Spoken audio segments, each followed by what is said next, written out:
Several generations after the creations of both man and animals, mankind had become exceedingly corrupt, and God decided to destroy all life on the earth.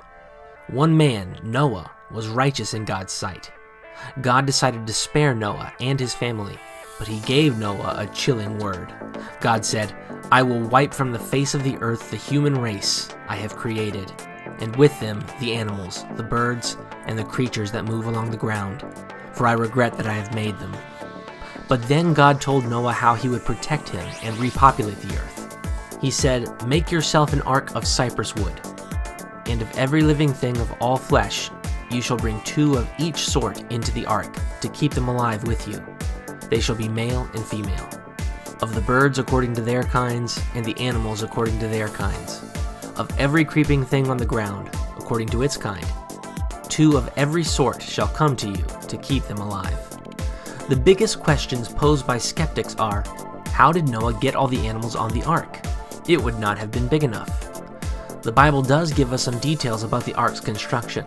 The ark itself had 3 decks, and according to Genesis 6:15, the ark measured 300 by 50 by 30 cubits, which is approximately 459 by 75 by 44 feet, or 1.54 million cubic feet.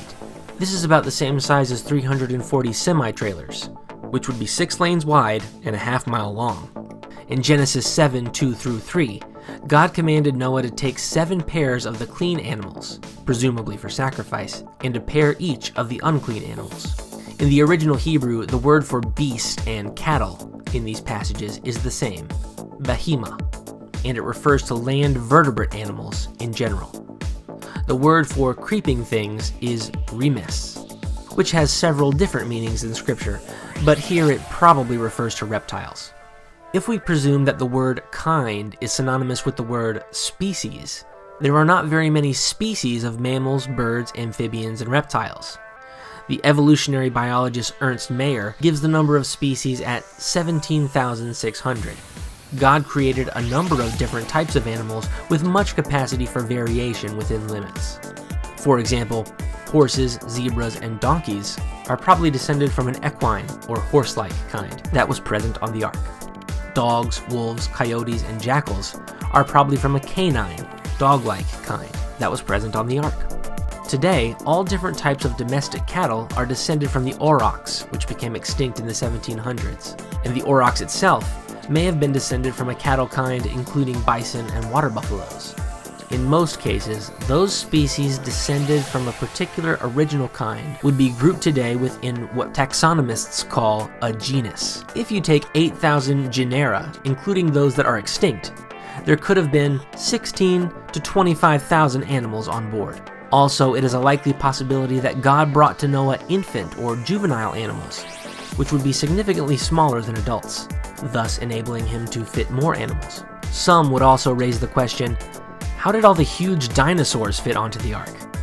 If we examine the largest group, like the plant-eating sauropods, there are likely only 12 firmly established genera. If you were to take all the 668 supposed dinosaur genera, only 106 weighed more than 10 tons when fully grown, and this number of genera is likely highly overstated. The Bible does not say that the animals were fully grown adults. The largest animals were probably represented by teenage or even younger specimens. Of all the animals on the ark, only about 15% would have been larger than a sheep. Many sea creatures survived during the flood, but as the fossil record shows, many oceanic species did become extinct because of the flood. Plants would have survived as seeds and floating masses of vegetation. Genesis 7:22 states the flood wiped out land animals that breathed through their nostrils. Since insects breathe through tiny tubes in their exterior skeleton, they may or may not have been on the ark. They and other invertebrates could have survived on floating vegetation. For food, the ark would probably have carried compressed and dried foods, as well as grain and hay. Experts calculate that the volume of foodstuffs would have been only about 15% of the ark's total volume, and may have been stored close to the animals. With the abundant rain, rainwater was likely collected, and would have likely taken up at most 9% of the space. The plan that God gave Noah might have also included water pipes into troughs, or allowed for Noah's own creativity to make such additions. After all, these men and women were intelligent people. Excretory requirements could have been handled through sloped floors or slatted cages, where the manure could fall away from the animals and be flushed away by the abundant water.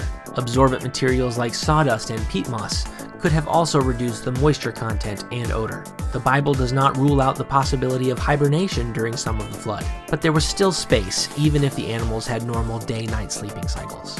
Jesus Christ himself spoke of Noah and said the conditions upon his return would be the same as in the days of Noah. Both Christ and the Bible are trusted sources on matters of faith, morals, history, and science.